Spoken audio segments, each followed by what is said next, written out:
There are contenders and there are pretenders, and believe me, we know who's who. Step up to the plate. It's the Locked On MLB Squad Show, sponsored by Game Time. From the Dodgers to the Astros, the Mets to the Rangers, and everyone else in the league, with the experts of the Locked On Podcast Network bringing you the most comprehensive breakdown of all the action around the horn. We're coming in spikes up, no hurt feelings allowed, so squad up. Squad up indeed, and welcome to this Locked On MLB Squad Show. The latest edition comes at you with J.D. Haffron from Locked On Cardinals, Brett Chansey, Locked On Astros, Chuck Freeman of Locked On Brewers, and myself, your host, Jeff Carr, one half Locked On Reds. I almost tripped over all of that.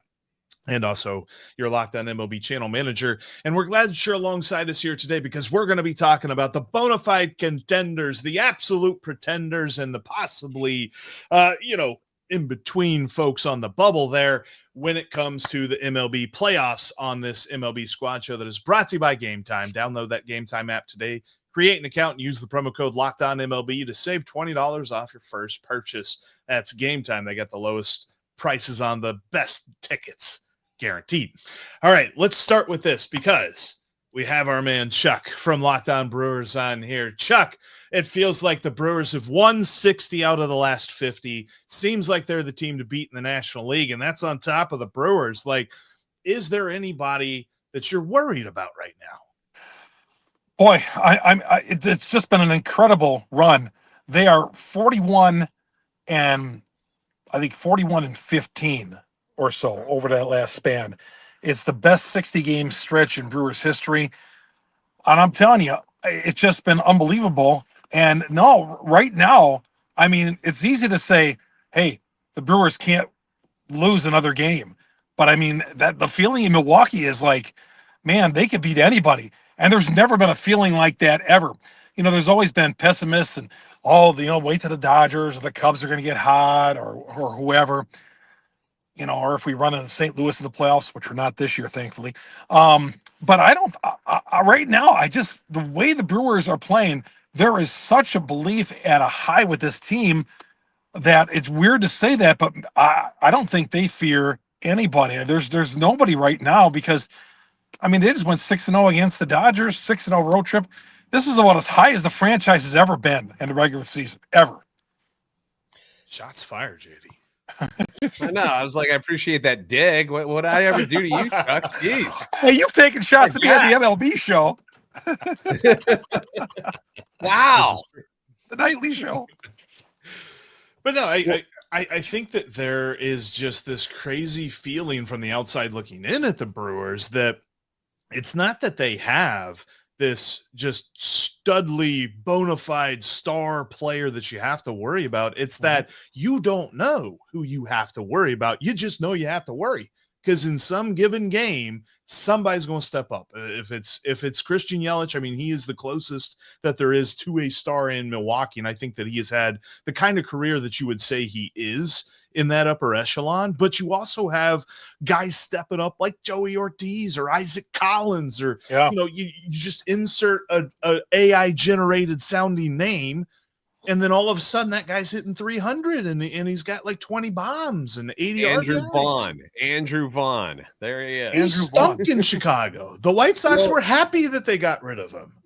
Right. I mean, I think too, Chuck, you talk about the optimism, and I think this year in 2025, you have a lot of teams who in recent memory, the fan base is pessimistic about what they're going to do in the playoffs.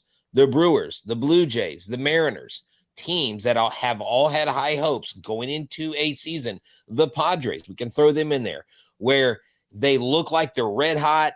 They're going to set the world on fire. And I remember a couple years ago, Ben Verlander was picking the Brewers, and the Brewers are going to win the World Series. And then they just, it's like some of these teams have hit this, it's like this wall that's imaginary. But what the Brewers are doing this year to overtake the Dodgers with that best record in the NL and in the league and get to 70 wins, I mean, that's huge. And for you to say there's actual optimism over pessimism, the rest of the National League probably needs to be a little concerned because you guys seem to be legit this year. Well, here's the thing is I feel like when teams are complacent against the Brewers, and this, August is always the dog days in baseball where, it's a long haul for these guys, for all these guys. But the Brewers, like under Pat Murphy, they bring that college attitude. They have young guys on this team that are hungry.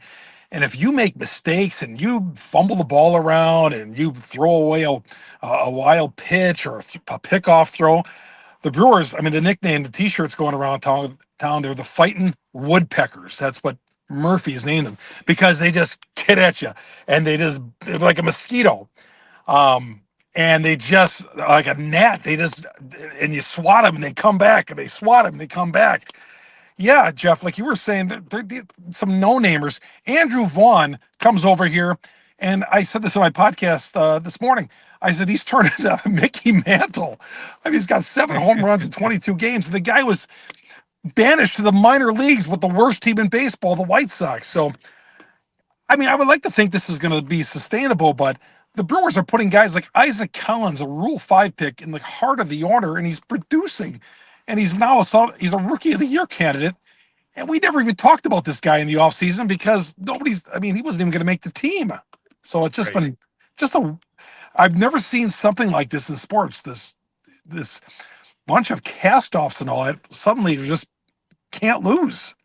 Can I ask something? As well as things are going right now, and it seems like whoever you guys plug in, they immediately take off and do very well. Are you nervous at all? Is there a thought that maybe they turn into a pumpkin at some point, and that some of these guys that over the longevity of their career haven't produced, that they're going to come back down a little bit? Or do you think everybody stays the course just because of the aura that you guys have going on in that clubhouse? Well, I thought going after the All-Star break, they went in and lost. They had just swept the Dodgers before the All-Star break. And I go, okay, then now they're going to go into Los Angeles, and that'll be like the litmus test. They go into LA, and they sweep the Dodgers. And, you guys played really well against them this past week, JD. I thought you guys could have swept them in that series. Not one game they blew you out. But, yeah, they just keep going in, and they just keep going in and winning 2 or 3 or sweeping series. And it's just it's incredible. I mean, they don't just win 2 or 3. They just they've had a pair of 9-game winning streaks on the season. They have a 6-gamer going on right now. I mean, they've only lost 2 in a row twice this summer since like mid-June. 2 in a row. That's the most they've lost, and then they come back and they win 5 in a row. They were floundering around the 500 mark around Memorial Day. So to be 26 over at this point, that's an amazing run. And yeah, I think there's always the thought, well, are things going to level out? But man, every time I think that, this team goes out and not only wins a game, but they'll just go out and get off to an early lead, and it's a rocking chair victory. I do think it's interesting because I remember us having this discussion on the squad show earlier this season, asking, when do the Cubs stop looking down on the NL Central and they look at everybody else in the National League? And we thought that the Cubs were going to be there at the end of the season. And now it's clear that it's the Brewers.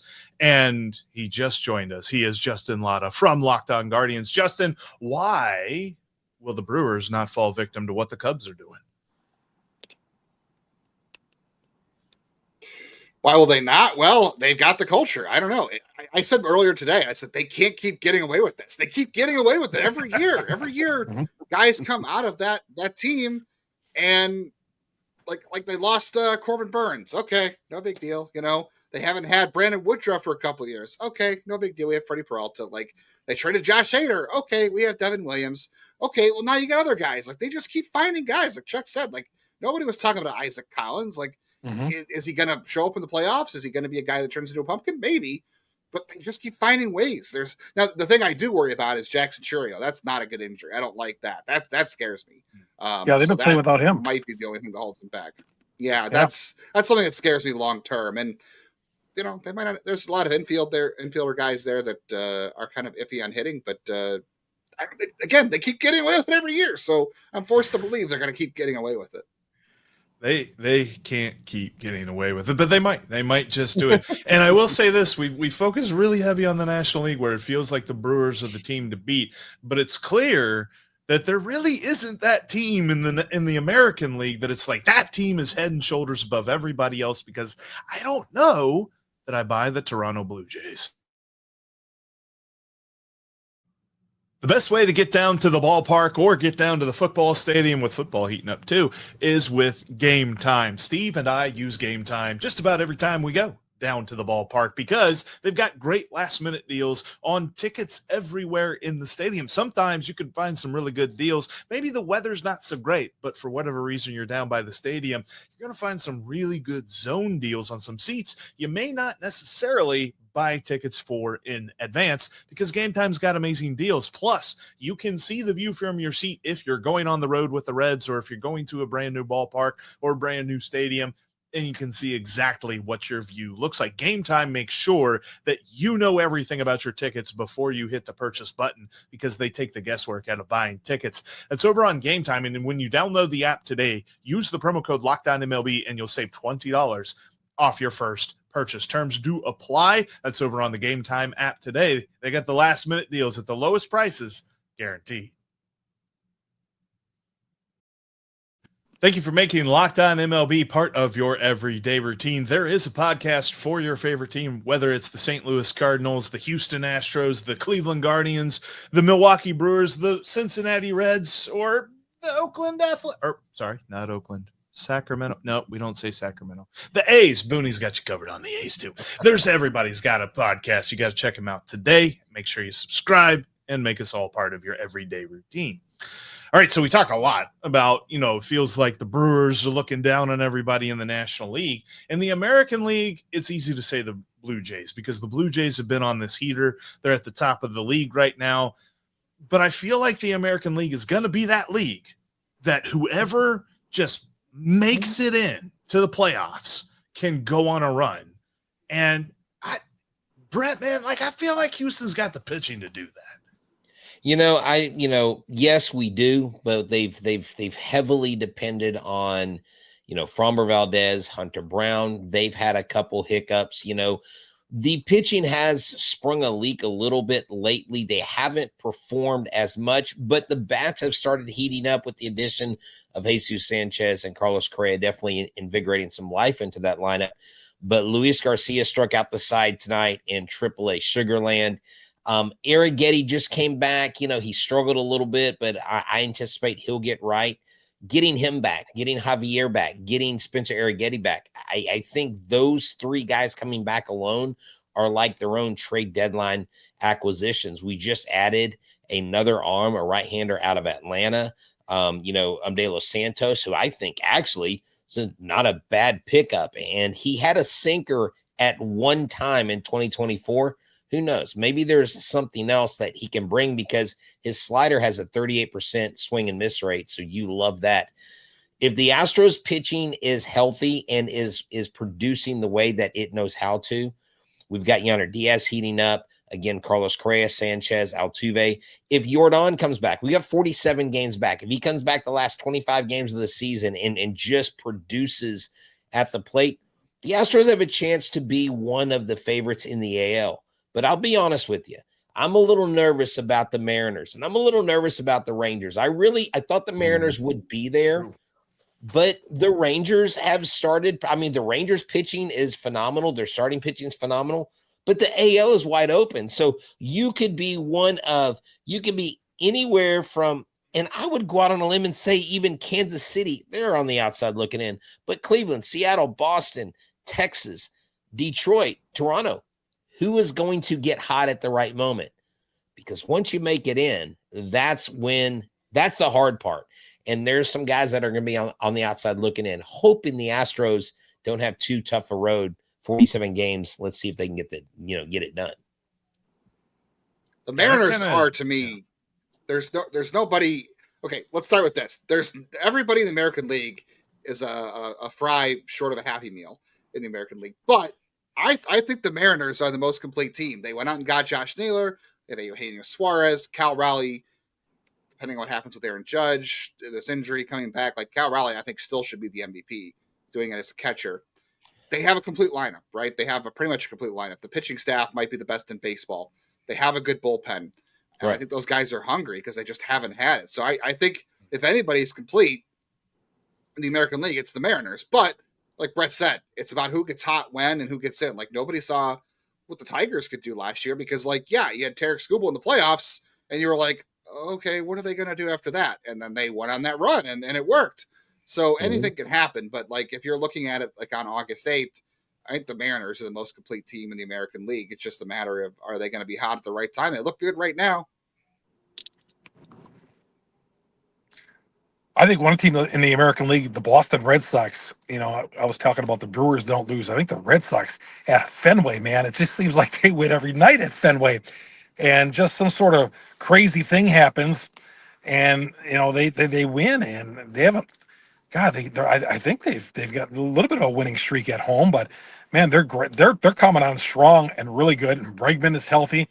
And man, I think the Red Sox in the East. On the other hand, the Yankees, who I thought was going to win that division, man, they haven't been the same since Toronto swept them a couple of weeks ago in Toronto. Yeah, is Boone out? Like, is this it for him? Or is he, because I know Stacey believes he's untouchable. That's what it seems like over the years. That there have been many excuses and reasons to get rid of him by now, and he just keeps coming back. He has. Hey, he wasn't the one that traded for all those relievers that are failing. Boone didn't trade for all those guys. Yeah. No, but I think too. Look, the frustration in New York is clearly. I mean, they made it to the World Series last year, right? But when they got to the World Series, they only won one game. So really, in Yankees fans' minds, that was a failure. Making it to the World Series was not enough. And they've been yearning for that World Series title, we all know, since 2009. And when you got a guy like Aaron Judge, I mean, diehard Yankees fans have told me, until Aaron Judge wins a World Series, he can't be a Yankee legend. I'm like, I think that's a little harsh. But there are some fans, they have that banner as their standard. And so, again, I love what you said about the Mariners. That is what scares me the most about them. Their pitchers are really, really good. Please, Julio Rodriguez, don't become the player that we were dreading you becoming. He has had a little bit of down year, but gotten hot lately. Cal Riley, we would love for you to go into a slump in September. I would not be heartbroken over that. But I just think I think the playoffs in general, Jeff, no matter if it's National League or American League, is probably going to be one of the most fun and competitive that we've seen. And there's going to be a surprise somewhere. And I know we're all hoping that our team is that surprise. Mm-hmm. Yeah, and I think it's surprising even right now that we really haven't even mentioned the Detroit Tigers. Like, it kind of feels like they have just coasted a bunch here recently and look kind of vulnerable. Like, do we think that they're going to make it to the playoffs and then they're going to fizzle out super quick? I think, and I'll say this real quickly, I think the Tigers, of all the teams we've mentioned, have the biggest chance of tripping up. The Astros could be, there's and there are a lot of Astros fans who feel like the Astros could be, because they're just like, I don't know if they're all going to be healthy and whatever. But yeah, the Tigers were so great, and then it was like the bottom fell out. But you catch a hot streak, then beat anybody. The Blue Jays, Jeff, I like what you said. Like, you don't really buy the Blue Jays. The Blue Jays also have a high bust potential because their pitching rotation going into the playoffs is relying on, we have Kevin Gausman. He's great. Chris Bassett, I don't know how good he is anymore. By the way, I went to college with Chris Bassett. That's another story for another day. And you got Max Scherzer and Shane Bieber, who are like not the same versions of himself they used to be, but if they're going to go anywhere in the playoffs, those guys have to be the version they used to be. And I don't know how good their bullpen is, because their offseason closer signing has been atrocious, and their offense is finally coming around. But I think they have a high bust potential as well. And the Tigers don't want anybody talking about them right now. They want to hide in a corner and just act like they're not there. They just want, please don't talk about us. Please just let us be and figure this out before anybody else shines the spotlight on us a little bit more, because Jack Flaherty has not been good. They've had an injury to Reese Olson, who's one of my favorite pitchers, also my fantasy team. Thanks a lot, Reese. I know he doesn't want to be hurt, but it's killing me. And their bullpen's not as good as it was a year ago. And Austin, and I don't know what happened to Riley Green, man. He has just become a shell of himself in a matter of 8 weeks? Like, that's crazy. So yeah, the Tigers for sure are definitely in scared, like deer in the headlights mode right now. One of you It's guys, and I forget interesting. which one of you did, but mentioned the Texas Rangers. Obviously, Brett, you're familiar with them out there in the West. That is a team that is starting to sneak up on people as well. Evaldi, DeGrom, getting Merrill Kelly. I know Patrick Corbin has got his career back after horrible seasons in Washington. That's been a team that surprised me, and I've been kind of impressed with. They feel like one of those teams that if they do sneak in, they might clip some people because of just Evaldi and DeGrom as their 1 and 2 in a series. Yeah, exactly. That's a feeling here in Texas. You know, I tell my Yankees friends, look, the one thing the Rangers have on y'all is they actually beat us in the playoffs. And so at the end of the day, they've, like you said, they've got the pitching. Adolis Garcia, they're not depending on him. But they've got enough bats. I mean, now I know what Adolis Garcia can do to the Astros because I've seen it year after year. I know what Corey Seager and Marcus Semien.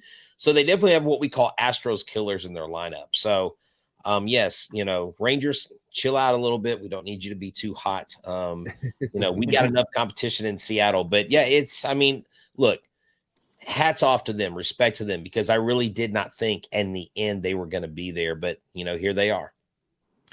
Speaking of who's going to be there, there are some teams on the bubble that look legit, and there are some teams they look really annoying right now. We'll tell you why in just a moment. This episode is brought to you by Prize Picks, the daily fantasy platform that lets you turn your football predictions into real rewards. Preseason is already heating up and college football isn't far behind. It's the perfect time to lock in your season-long, more or less picks for the 2025 football season, all before Week 1 kicks off. Whether you've got your eye on the big-name quarterbacks or breakout running backs, Prize Picks makes it easy to get into the game. I mean, you've got the Joe Burrows of the world and the Chase Browns of the world and the Jamar Chases. Okay, yes, I'm a Bengals fan, but there's so much to get into with the Bengals offense. Plus, you've got all kinds of great players all around the league. Is Saquon Barkley going to run for more yards than he did last year?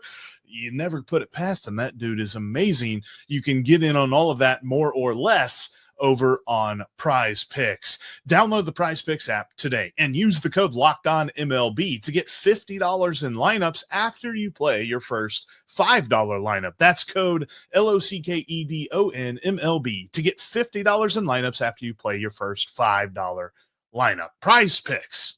Run your game. If you can't watch us on YouTube, you can always listen to us on your favorite podcast app. All of your favorite Locked On MLB shows are on every single podcast app you can think of. Check us out there today.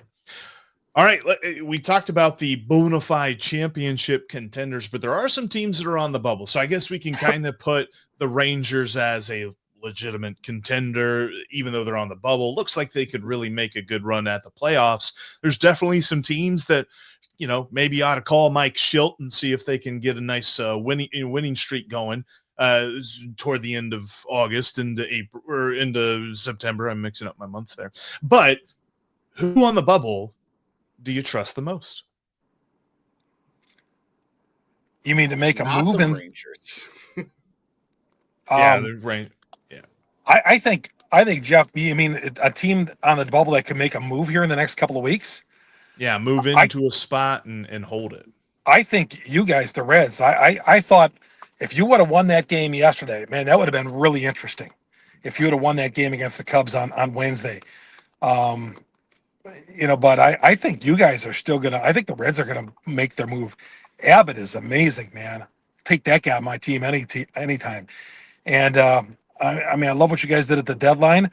I'm worried about that series. The Brewers are going in there next weekend. Not this weekend, but the following weekend. They got to go to Cincinnati. It's going to be a tough 3-game series, man. You guys, whether you're in the race or not, a team I didn't want to face. The two teams I wouldn't want to face. You guys and JD's Cardinals. You didn't want to face either one of those teams down the stretch here. The Reds seem to be the only team that can really a legit one too. Like I agree with you, especially if you guys get Hunter Green and Nick Lodolo back. I know he's dealing with the blister issues on the ham, but to get somebody back for a pitching staff like a Hunter Green would be a monster addition to what you guys might be able to do over the final 6 weeks of the season. Because you guys have put a nice little stable of starting pitchers together with, if you go Green, Lodolo, and then of course you've got Andrew Abbott, but also adding Littell, which is a nice piece. Brian Singer, now like your fifth guy with Chase Burns and the smoke coming out of his right arm as a guy that if he needs to pitch, it can. You don't have to at this point with the depth you got. So, yeah, I think that's something. Obviously, your offense is something you might have to worry about, Jeff, because it's been a very up and down roller coaster for the Reds this year. So, if you can catch a heater as far as the offense goes, I don't see why you couldn't jump in and maybe take over a spot for, say, like the Padres, who I know they got this great bullpen, but I'm not totally sold on what they've got in the starting rotation. I mean, do you trust Dylan Cease after what you've seen this year? Pavetta's been insane, but you Darvish, Nestor Cortez. I mean, what are we looking at here? Is Michael King going to be something that becomes a person who can go without getting hurt again?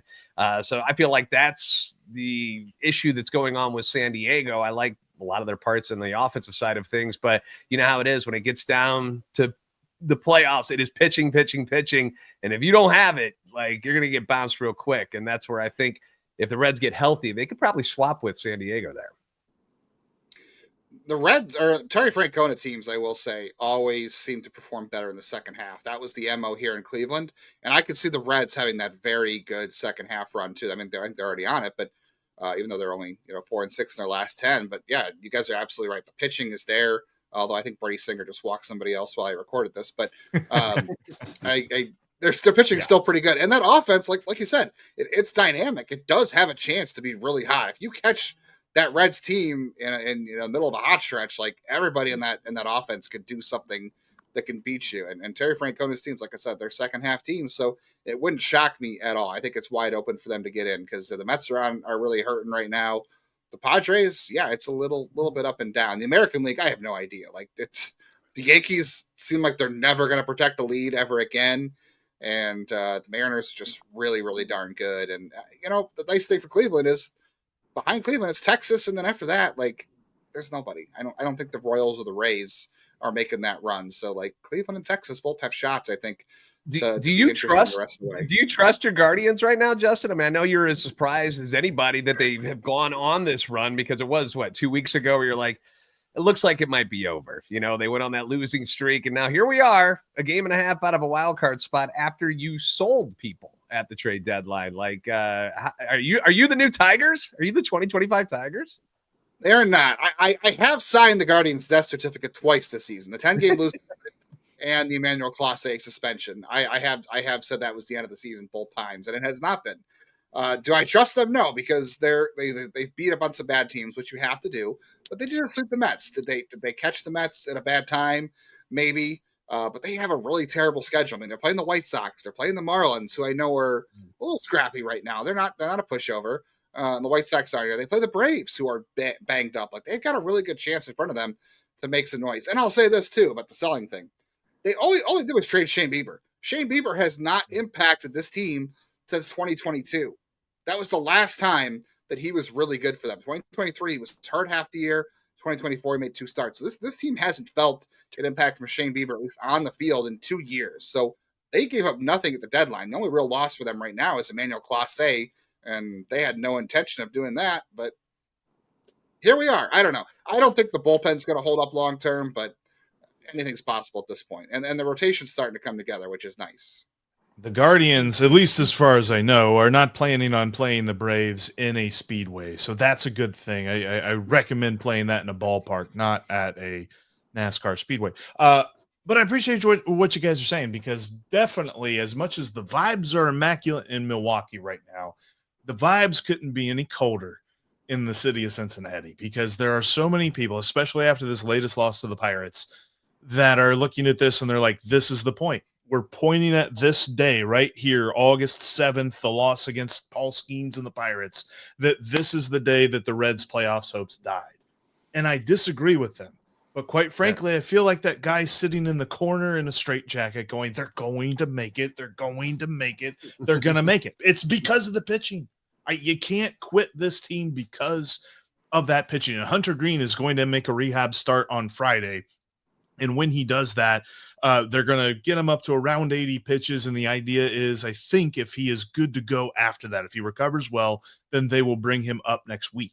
And so he'll be back for the homestand. And then you can use Chase Burns as found money in whatever way they see fit there. I kind of want to see him move to the bullpen. I think he's got that kind of talent to do that, but we'll have to see exactly how they play that because, yeah, Brady Singer just had a clunker of a start where it was clear that the moment he gave up a solo shot to Brian Reynolds in the first inning, it hit him. Oh, man, I'm playing Paul Skeens. I needed to be perfect. And then he walked the bases loaded, gave up a couple of base hits, and then the game was well out of reach at that point because when you're playing Paul Skeens, you better only be down by like 1 or 2 by the time he gets pulled out of the game. So then you can make up that ground. But it was the kind of wall that this Reds team has hit over the last few years that has me a little bit worried. What they do next will tell me everything that I need to know because I know they got the pitching in the right places, but are they going to lay down and let the Pirates just run all over them for the next 3 days? If that's going to be the case, then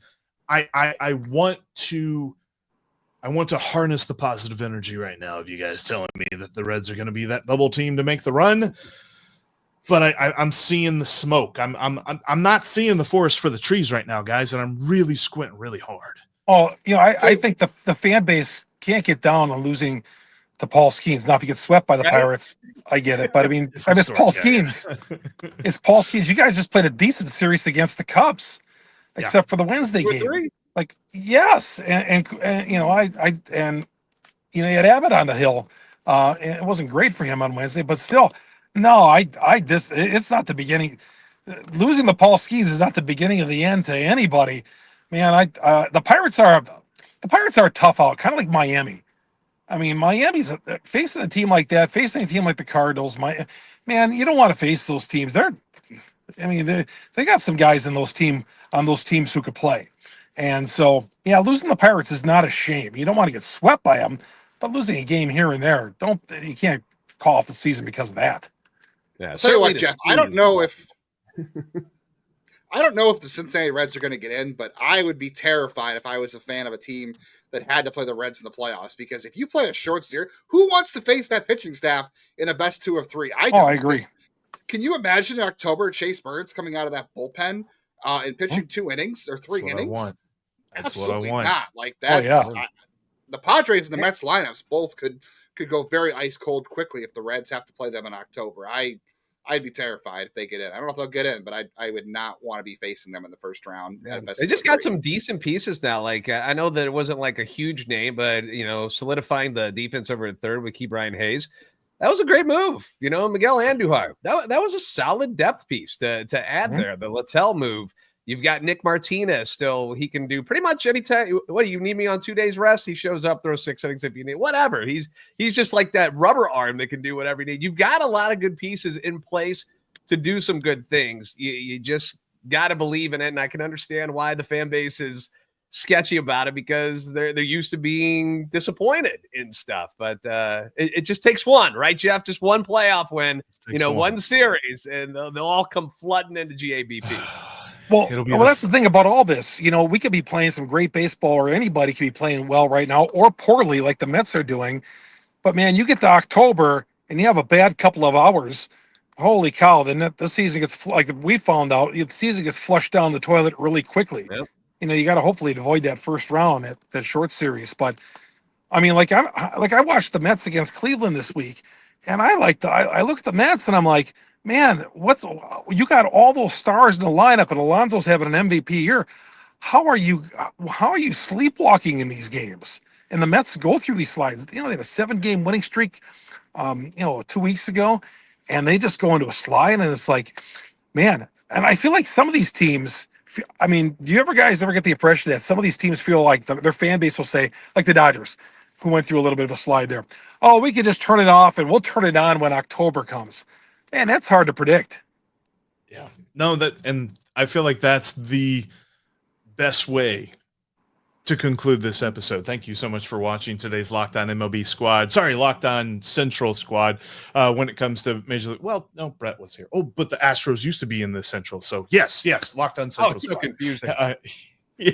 Yeah, you're gonna love all the movement of Major League Baseball. But every week we will have a MLB Squad show out for you discussing the big stories of the league. Now, I encourage you to go check out Locked On MLB Game Night. They got you covered every game, every night. They watch them all so that you don't have to. That's on Locked On MLB. We're all part of the Locked On Podcast Network. Your team every day.